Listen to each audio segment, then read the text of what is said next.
Hello everyone, welcome to Words and Wonders. Today I will be reading chapter 136 of the Grimm's Fairytale series, Iron John. Please like and subscribe if you like what I do here. Now, let's begin. There was once upon a time a king who had a great forest near his palace, full of all kinds of wild animals. One day he sent out a huntsman to shoot him a roe, but he did not come back. "Perhaps some accident has befallen him," said the king. And the next day he sent out 2 more huntsmen who were to search for him, but they too stayed away.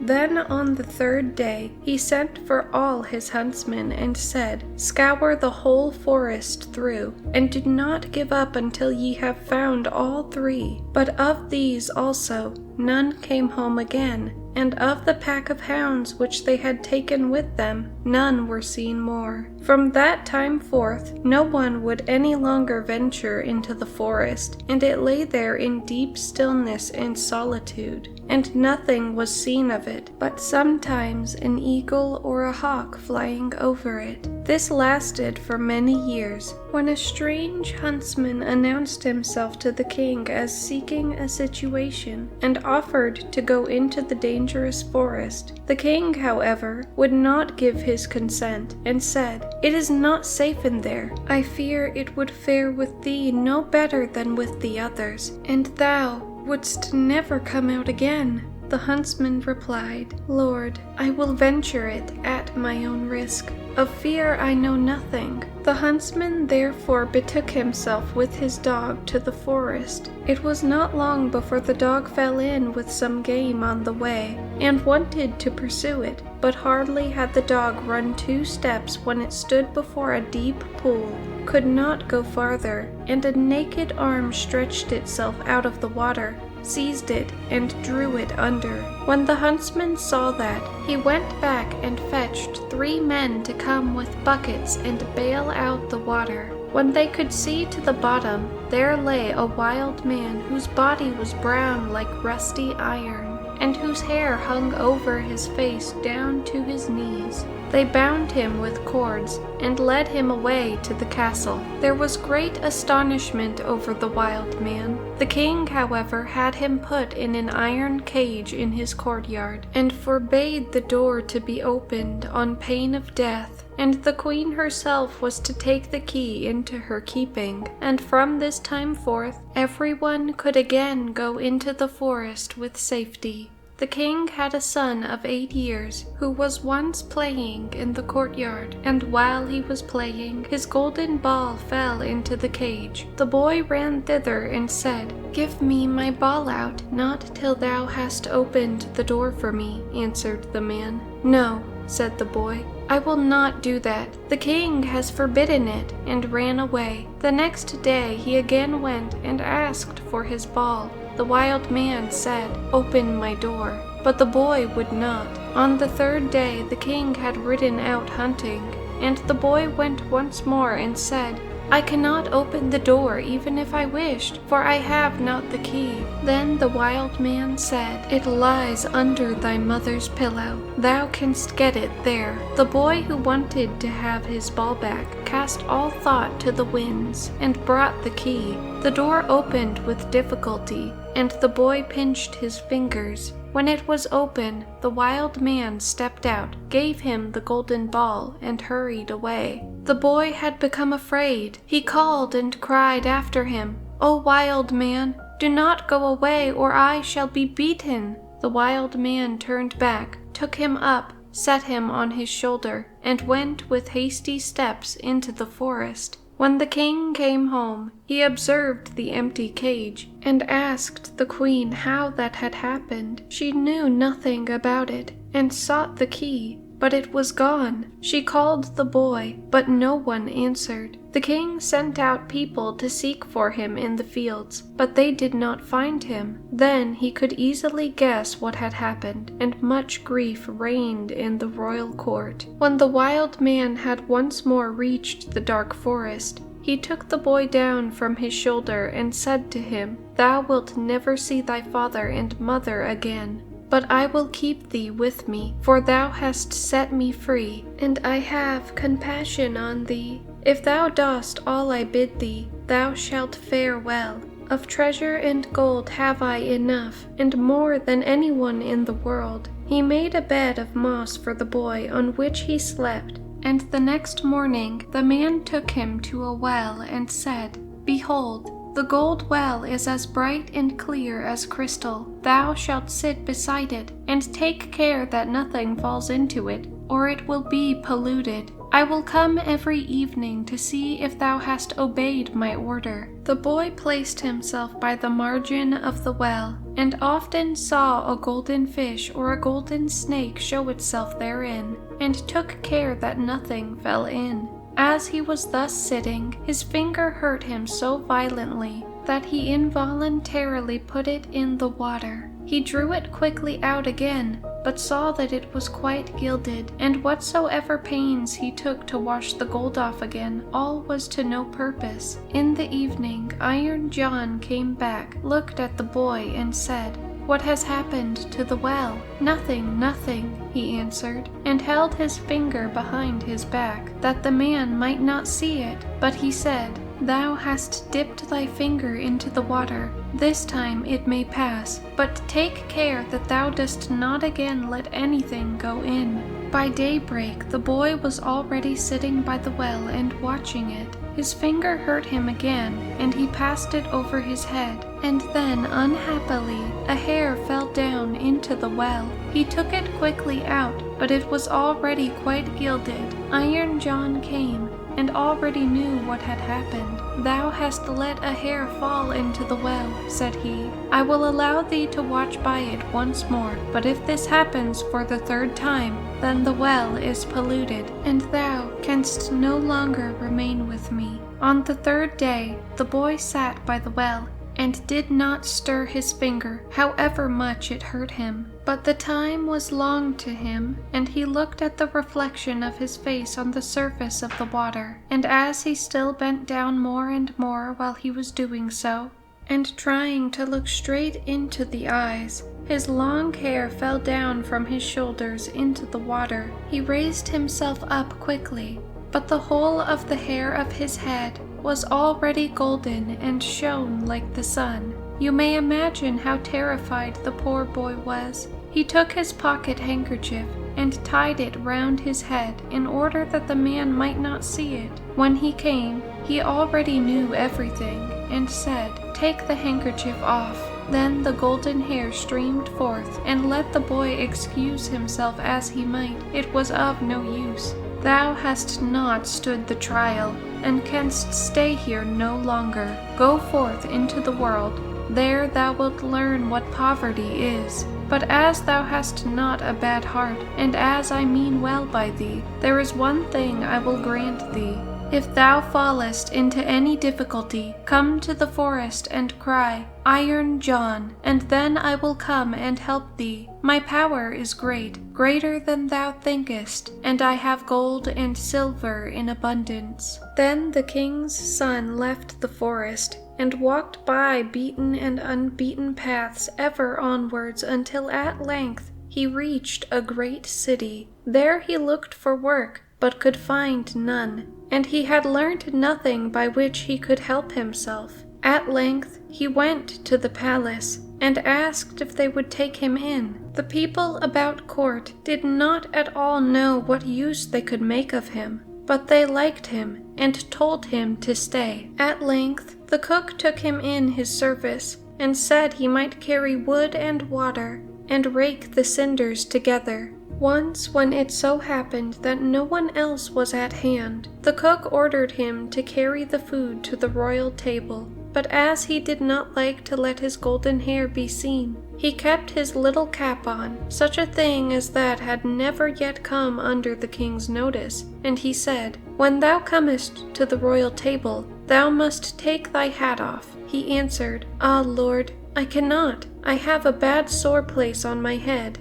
Then the king had the cook called before him and scolded him, and asked how he could take such a boy as that into his service, and that he was to turn him off at once. The cook, however, had pity on him, and exchanged him for the gardener's boy. And now the boy had to plant and water the garden, hoe and dig, and bear the wind and bad weather. Once in summer, when he was working alone in the garden, the day was so warm he took his little cap off, that the air might cool him. As the sun shone on his hair, it glittered and flashed, so that the rays fell into the bedroom of the king's daughter, and up she sprang to see what that could be. Then she saw the boy and cried to him, "Boy, bring me a wreath of flowers." He put his cap on with all haste, and gathered wild field flowers and bound them together. When he was ascending the stairs with them, the gardener met him and said, "How canst thou take the king's daughter a garland of such common flowers? Go quickly and get another, and seek out the prettiest and rarest." "Oh no," replied the boy, "the wild ones have more scent, and will please her better."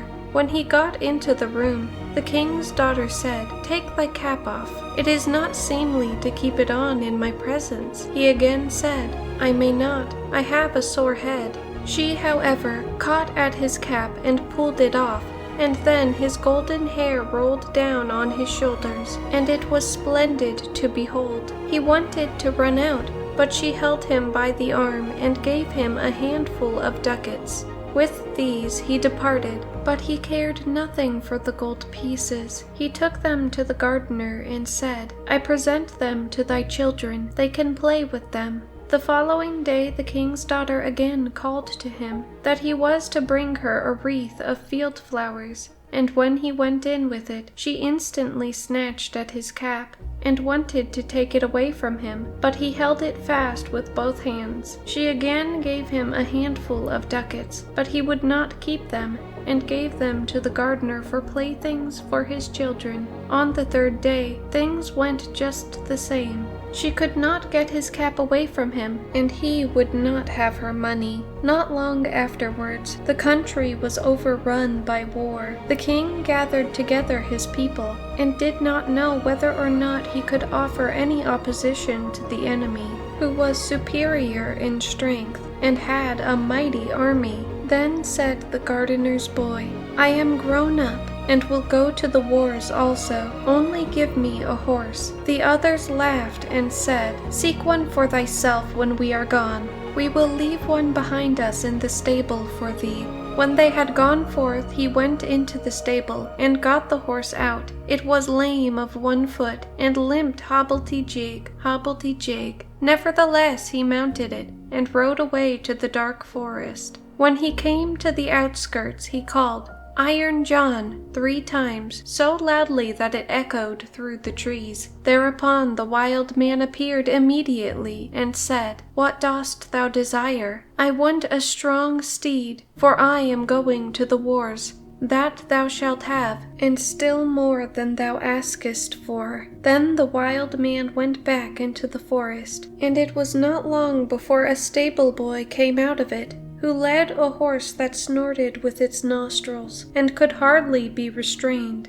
and behind them followed a great troop of soldiers entirely equipped in iron, and their swords flashed in the sun. The youth made over his 3-legged horse to the stable boy, mounted the other, and rode at the head of the soldiers. When he got near the battlefield, a great part of the king's men had already fallen, and little was wanting to make the rest give way. Then the youth galloped thither with his iron soldiers, broke like a hurricane over the enemy, and beat down all who opposed him. They began to fly, but the youth pursued, and never stopped, until there was not a single man left. Instead, however, of returning to the king, he conducted his troop to byways back to the forest, and called forth Iron John. "What dost thou desire?" asked the wild man. "Take back thy horse and thy troops, and give me my 3-legged horse again." All that he had asked was done, and soon he was riding on his 3-legged horse, When the king returned to his palace, his daughter went to meet him and wished him joy of his victory. "I am not the one who carried away the victory," said he, "but a strange knight who came to my assistance with his soldiers." The daughter wanted to hear who the strange knight was, but the king did not know and said, "He followed the enemy,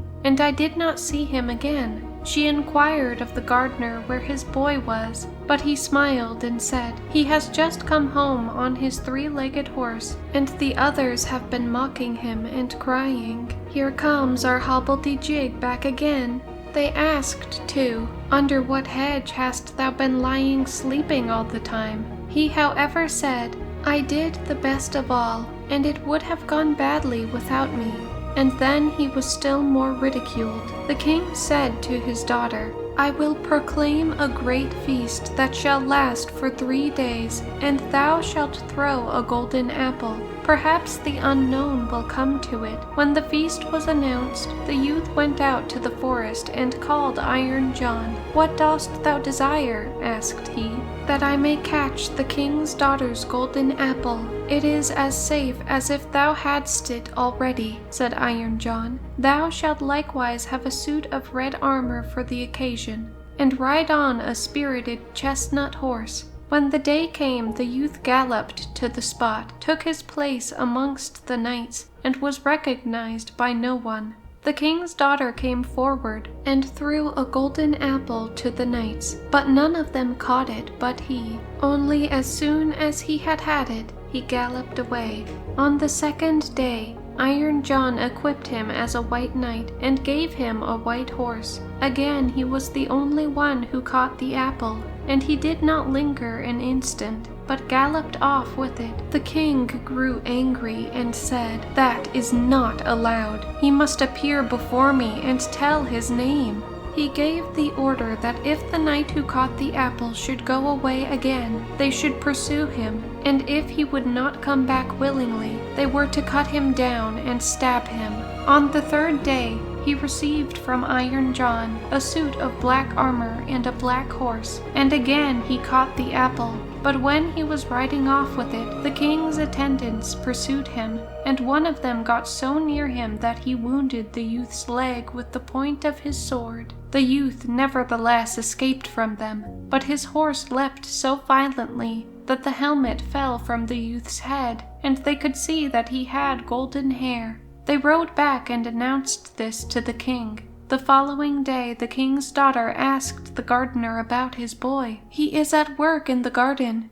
The queer creature has been at the festival too, and only came home yesterday evening. He has likewise shown my children 3 golden apples which he has won." The king had him summoned into his presence, and he came and again had his little cap on his head. But the king's daughter went up to him and took it off, and then his golden hair fell down over his shoulders, and he was so handsome that all were amazed. "Art thou the knight who came every day to the festival, always in different colors, and who caught the 3 golden apples?"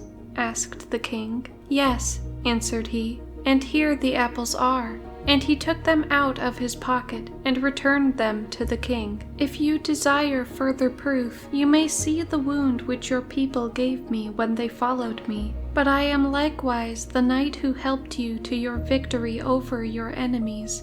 If thou canst perform such deeds as that, thou art no gardener's boy. Tell me, who is thy father?" "My father is a mighty king, and gold have I in plenty as great as I require." "I well see," said the king, "that I owe thanks to thee. Can I do anything to please thee?" "Yes," answered he, "that indeed you can. Give me your daughter to wife." The maiden laughed and said, "He does not stand much on ceremony, but I have already seen by his golden hair that he was no gardener's boy." And then she went and kissed him. His father and mother came to the wedding and were in great delight, for they had given up all hope of ever seeing their dear son again. And as they were sitting at the marriage feast, the music suddenly stopped.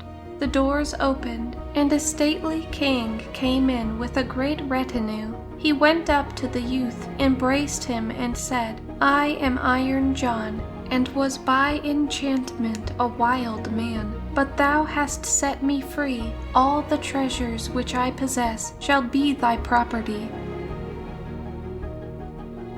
Thank you guys for watching, and if you would like to hear more stories like this, feel free to like, subscribe, and comment down below. Bye bye.